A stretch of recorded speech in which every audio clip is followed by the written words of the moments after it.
Imagine waking up one morning, still wrapped in the quiet of dawn, and as you scroll through the news on your phone or turn on the television, one headline stuns you.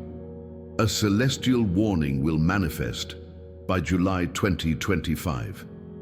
It's not from a scientist or a politician. It's not a prediction from modern analysts or a viral conspiracy theory. It's something deeper, older, holier, a message that comes from the heart of a saint, Saint Faustina Kowalska. She was a simple Polish nun, born in 1905, whose life was hidden from the world, yet chosen by heaven to receive visions that would shake the future of humanity. Nearly a century ago, in the silence of her cloister, she began writing what would later be known as the Diary of Divine Mercy, a collection of her encounters with Jesus Christ. But inside those handwritten lines, amidst messages of mercy and hope, lay something else, something the Church has rarely spoken about in public. A warning, a divine revelation. One of the most haunting lines from her diary reads, "Before the day of justice arrives, there will be granted to people a sign in the heavens, a time of mercy. But woe to those who do not recognize the time of my visitation." These words weren't metaphorical. She described it with trembling reverence as an experience the entire world would one day witness. And now, for reasons that have not been officially confirmed, but are quietly whispered through corridors in Rome, this message is returning with unexpected urgency. According to trusted sources close to the Vatican, recent events have triggered a re-examination of Faustina's writings. Some claim that the Pope himself has received classified documents connecting her prophecies to current global shifts, moral decay, rising wars, climatic extremes, and even celestial alignments predicted for 2025. Why now? Why July 2025? Those who have studied Faustina's diary closely, theologians, mystics, and faithful priests, point to a passage where she speaks of a coming light in the sky, a brilliant illumination that will surround the earth and allow every soul to see itself as God sees it, not as punishment, not as judgment, but as truth, as love revealed through clarity, a gift that could awaken even the most lost hearts. She described it as a moment when no one will be able to hide, not from others, but from themselves. It is not fear that defines her words. It is grace. It is the mercy of a God who, before allowing humanity to fall into the consequences of its own choices, will offer one last chance, a moment of divine intimacy between each soul and the Creator. In her own words, "You will see your whole life in a flash. Like a mirror, your soul will be laid bare. There will be tears of joy and trembling of terror, but it will be a gift, the last door before the final judgment." Now imagine this happening on a global scale. Every person, no matter their age, background, or belief, suddenly encountering their truest self through the eyes of divine light. What would that do to the world, to families, to you? This is not a story of fear. It is a story of preparation, of love so great that even now heaven is making sure we have time. The sky will not speak in anger. It will whisper through signs, through wonders, through sacred echoes from saints like Faustina, who lived not to frighten us, but to guide us back home. And as the calendar moves forward and the whispers grow louder, more and more eyes are turning toward these messages. Some brush them off as pious exaggerations. Others feel a stirring in their hearts, an unexplainable sense that something is truly drawing near. But buried within this first chapter is the seed of a truth few dare to ask. What exactly did Faustina see in that vision? And why did the Church keep it so quiet for so long? Because the real mystery is only just beginning. If this message touched your heart, consider subscribing to our channel and leaving a like on this video. We're building a loving and faith-filled community, and your presence means everything to us. Share your name and the city you're watching from in the comments. We'd love to send you a special blessing in our next video. Welcome to the journey. Welcome to the light. It began with light. Not just any light, but something Faustina described as a brilliance unlike the sun, yet it did not blind, only revealed. She said it enveloped her completely, not her body, but her soul. In that instant, she could see herself through the gaze of eternity. And what she saw changed everything. This experience wasn't just for her, it was a foreshadowing, a sacred preview. She wrote it down trembling, not out of fear, but awe. Because in that moment, Faustina understood what was to come for all of humanity. A moment when the veil would be lifted and each soul would be shown its true form. Its every choice, its every forgotten kindness, and every hidden wound. Even my smallest intentions were brought into the light, she wrote.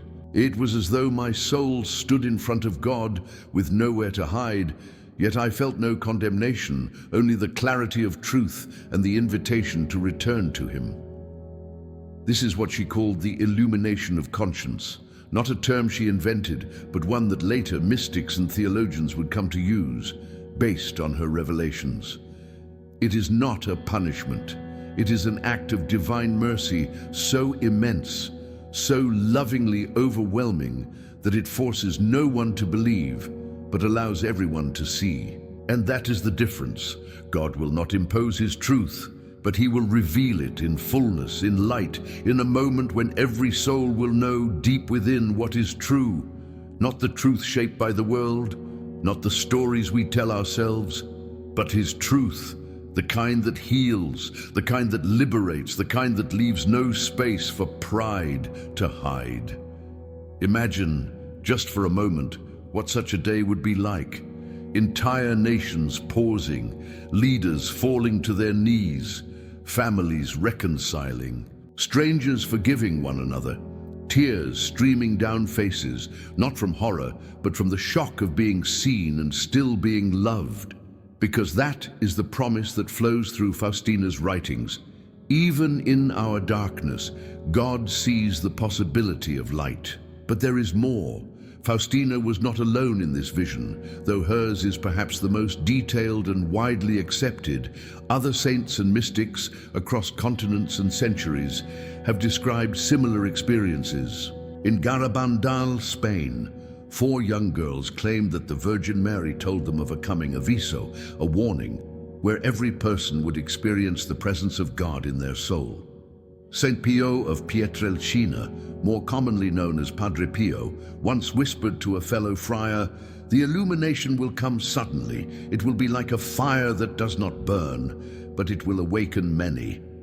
He too believed it would be universal, merciful, and soon. Why have so many holy voices echoed this same event? Because heaven, in its infinite patience, has never stopped speaking. But we, in our distracted world, have often stopped listening. Yet even the heavens, the literal sky above us, seem to be preparing for something. Astronomers have noted that in the year 2025, there will be a rare total solar eclipse, visible in parts of the world that haven't seen such darkness in decades. While science offers natural explanations, mystics have always pointed to celestial events as God's chosen way of communicating with His children, not in terror, but in wonder. Could this be the sign in the sky Faustina wrote about? She never gave an exact date, but she described a season. When the days grow long and the warmth covers the earth, she wrote, then shall the light come, not the sun's light, but the light of truth. For those who believe, this could easily point to mid-year, to perhaps July, perhaps soon. This isn't meant to be a deadline. It is an invitation. Faustina's purpose was never to stir panic. Her words do not echo with wrath. They flow with yearning. A yearning from heaven for hearts to return before it is too late. The warnings she wrote were wrapped in hope. Her voice was not the voice of condemnation, but of a sister urging us to remember who we are, loved, chosen, awaited. And so the question is no longer, is it real, but rather, what would you do if it were? Because while many dismiss such visions as spiritual symbolism or outdated mysticism, others, perhaps you, feel something stirring. A quiet certainty that these words are not just stories from a distant past, but prophecies that pulse with urgency for today. But if this illumination truly comes, what happens the moment after? The moment after the light fades is where the real mystery begins. Saint Faustina never described it in full, perhaps because words could not contain what she saw. But her diary hints at something greater than the illumination itself, a threshold, a choice, an invisible line that every soul would have to cross alone before the eyes of God. In one of her entries she wrote, "After the light there will be silence, and in that silence the soul will know what it must do." What did she mean? It wasn't fear she described. It wasn't punishment. It was more personal than that, something sacred, a divine moment when every man and woman would be given a chance to respond, not as a mass reaction, but as individuals. Each heart, face to face with the truth of its own existence, would feel a pull toward light or away from it. That is the hidden power of the illumination. It doesn't just reveal what we've done, it reminds us of what we were created for. Faustina's writings suggest that after the moment of divine clarity, a wave of conversion will sweep the earth. Not forced, not manipulated, but born of pure encounter. Some will run to confession. Others will fall to their knees in tears. A few will resist, afraid to let go of the darkness they've grown used to, but many, perhaps countless souls, will finally understand. They will see that God never abandoned them, and that realization alone will shatter walls that have stood for years. But here's where it becomes even more profound. Faustina wasn't the only one to speak of what follows the illumination. In the small village of Garabandal, during the 1960s, 4 young visionaries claimed to have received messages from the Virgin Mary, messages so similar they could have been lifted from Faustina's diary. According to their accounts, the illumination would be followed by a miracle, a sign, something permanent. One of the girls, Conchita, spoke of a divine event that would occur in the sky.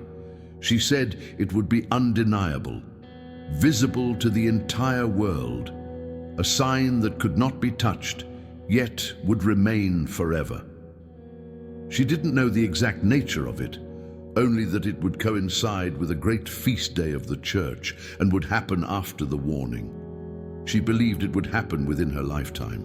Some believe this miracle will be a supernatural cross of light, stretching across the sky like a divine banner.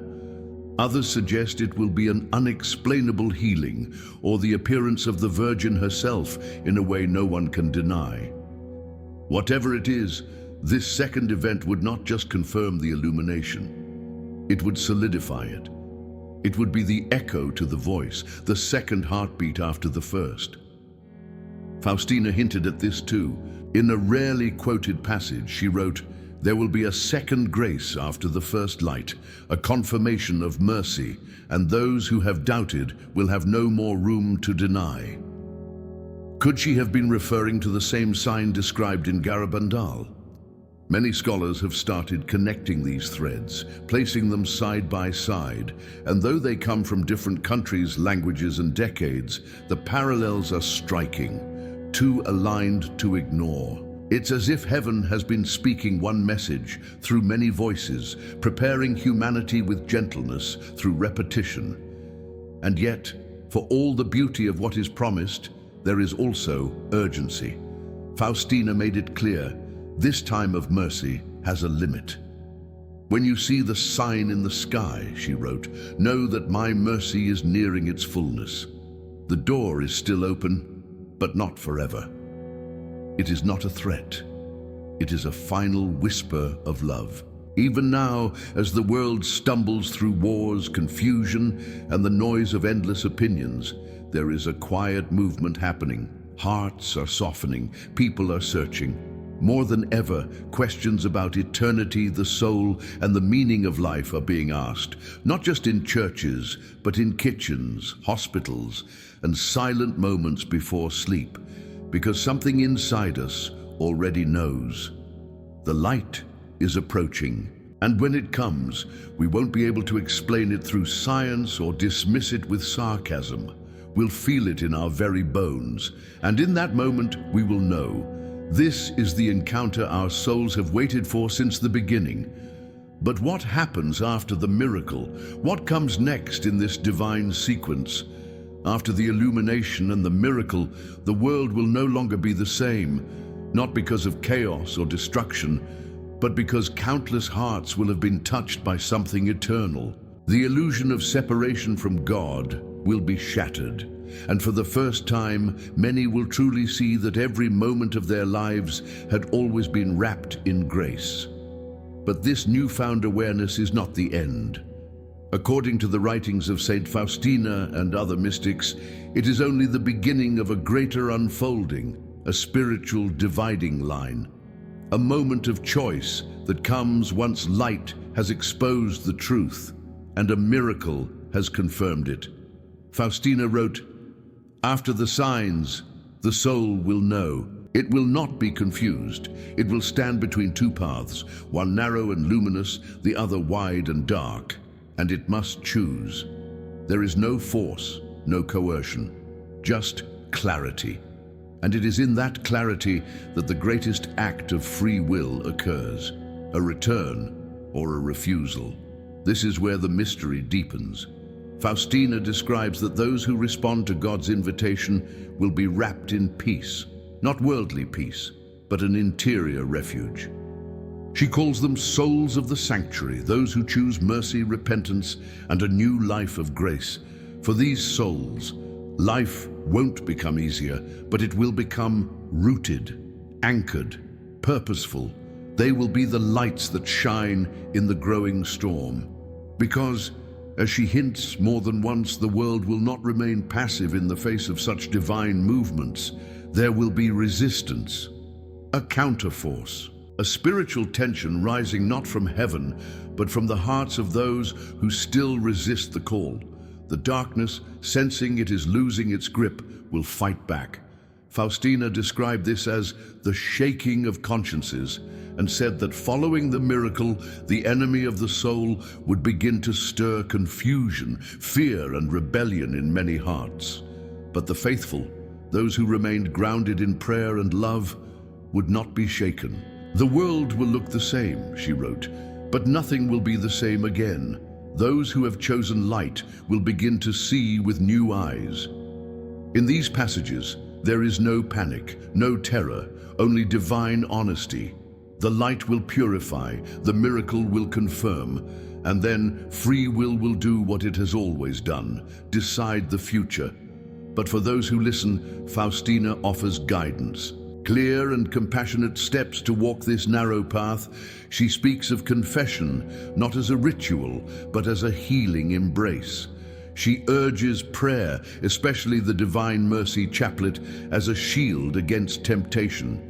And most of all, she speaks of love, real love, forgiveness, acts of mercy, choosing peace over pride, serving others in silence, becoming, in her words, living flames of hope for a world still uncertain of what it just witnessed. She also hints at something more mysterious, places of refuge, not necessarily physical but spiritual, hidden homes of grace. She calls them gardens of light, where the faithful will gather, support one another, and carry the message of mercy to those still searching. It's unclear what these will look like, but the image is powerful. A remnant of light in the midst of confusion, like stars that only grow brighter in the dark. And yet, as powerful as these promises are, one line in her diary continues to stir the soul. The mercy will end, then will come the justice, but still, my heart longs to save until the last second of the last hour. It is this tension between mercy and justice that sets the stage for what follows. because even after the warning and the miracle, there is a final decision yet to be made by the world. And Faustina hints that another revelation is still to come. But what could possibly be revealed after such wonders? If you feel part of this journey, help us spread this message of hope by liking this video and subscribing to our channel. This community is a family of light, and with your support, we can reach more souls longing for truth. Leave your name and the city you're watching from in the comments. We will lift you up in our prayers and send you a heartfelt blessing in our next video. You are not alone. You are deeply loved. Saint Faustina's writings, while steeped in mercy and radiant with divine love, carry within them a quiet intensity, a sacred warning for those who choose to ignore the signs. Because the illumination and the miracle are not just moments of wonder, they are moments of decision, and once the decision is made, once the soul has seen itself and chosen either light or darkness, something else begins. Faustina called it the final wave of mercy, a time unlike any before, where the graces of heaven will be poured out like rain over the earth, not through spectacle but through invitation, through silence, through the whisper of conscience in the heart of every man, woman, and child. But she also revealed something few understand. This final wave is brief. When the sun darkens and the stars cease to shine, she wrote, know that the hour is near. The doors of mercy are not open forever. They are open now, wide and glowing. But one day they will close. This isn't to frighten, it is to awaken, because Faustina never spoke as a prophet of doom. She spoke as a witness of love, a messenger of a God who longs not for punishment, but for return. And so, what comes after the miracle is not immediate judgment. It is one last chance. According to her visions, this period will be marked by great grace, but also great conflict. As hearts awaken to the truth, others will harden. Some will mock what they've seen. Others will cling to the familiar darkness, not out of rebellion, but out of fear. Fear of change, fear of surrender. It is here that Faustina speaks of spiritual battle. Not a war with weapons, but a battle within souls. A moment where light and shadow wrestle for dominance, not in the sky, but inside every person. She warned that many would be tempted to believe it was all an illusion, that the warning was psychological, the miracle atmospheric, the voice of God just a feeling. And yet, at the same time, miracles of conversion will continue. Entire families will return to prayer. Atheists will find themselves weeping during silent nights. Hardened hearts will soften in ways even they won't understand. It will be a time of miracles hidden in the ordinary, the extraordinary disguised in the everyday. But this season will not last forever. That's the part few are willing to face. That while God's mercy is infinite, the opportunity to receive it is not.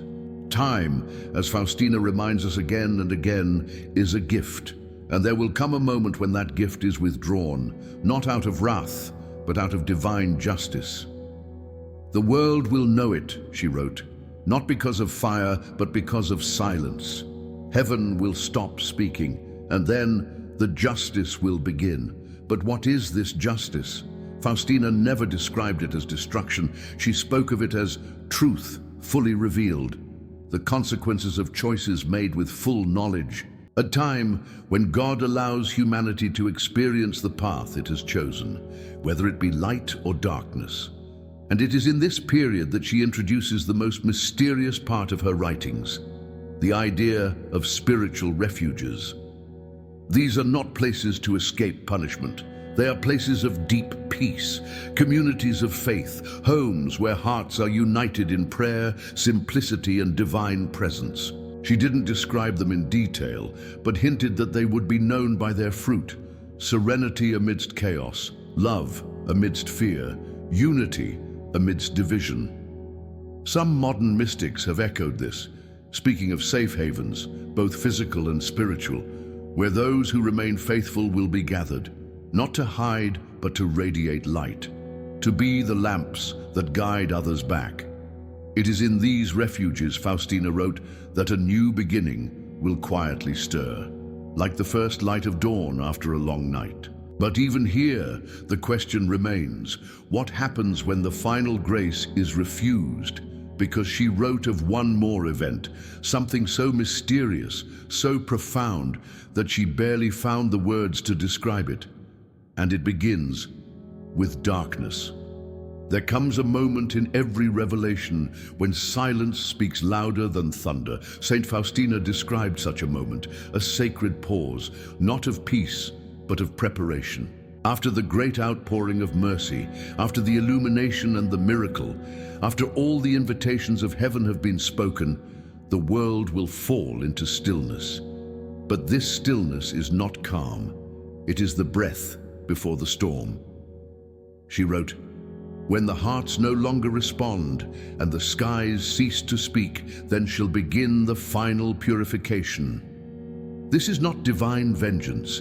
It is divine justice, a truth that waits patiently, mercifully, until the final soul has chosen its path.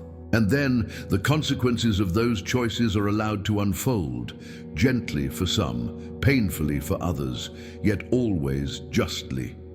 Faustina described this time not with fire and fury, but with one haunting phrase, "the night that will feel longer than any other." A time when spiritual darkness will settle over the earth, not because God abandons his children, but because the world has, in large part, chosen to walk without him. This is the mystery known by many as the 3 days of darkness, a prophecy whispered not only by mystics like Faustina, but also by saints, blesseds, and visionaries throughout history.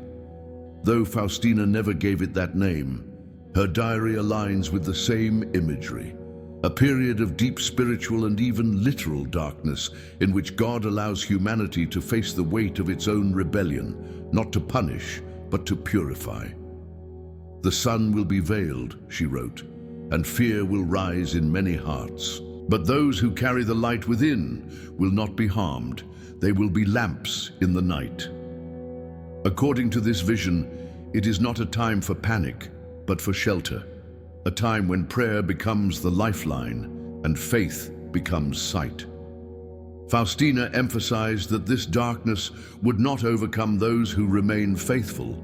She even said that homes consecrated to divine mercy would become beacons of peace, untouched by the terror outside. But the outside world would tremble, not because of God, but because of distance from him. Faustina's words are clear. The greatest suffering of this time will not be physical, but spiritual. It will be the anguish of souls who suddenly understand what they have rejected, but find themselves too hardened to return. It will be the sorrow of realizing that the window of mercy has closed, not because God willed it, but because too many refused to enter it. And yet, even here, she leaves a thread of hope. She writes of a remnant, a group of souls who, like Mary beneath the cross, remain faithful in the midst of desolation. They will not be many, but they will be enough to carry the light into what comes next. These souls will be tested, refined, broken, and rebuilt by grace, and through them God will begin something new. Faustina's description of this moment is brief, almost reverent. She doesn't dwell on destruction. Instead, she writes of fire, not to consume but to purify. A fire that touches nations, systems, even the church itself, burning away the false, the proud, the corrupted, leaving only what is holy, humble, and true. She ends this section of her diary with a vision, a small, radiant light emerging from the darkness. It grows slowly at first, then quickly.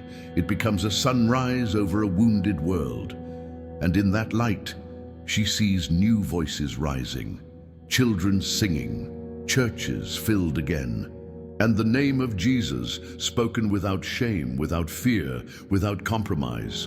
"It will come," she wrote, "like spring after winter. Those who endure the cold shall witness the bloom."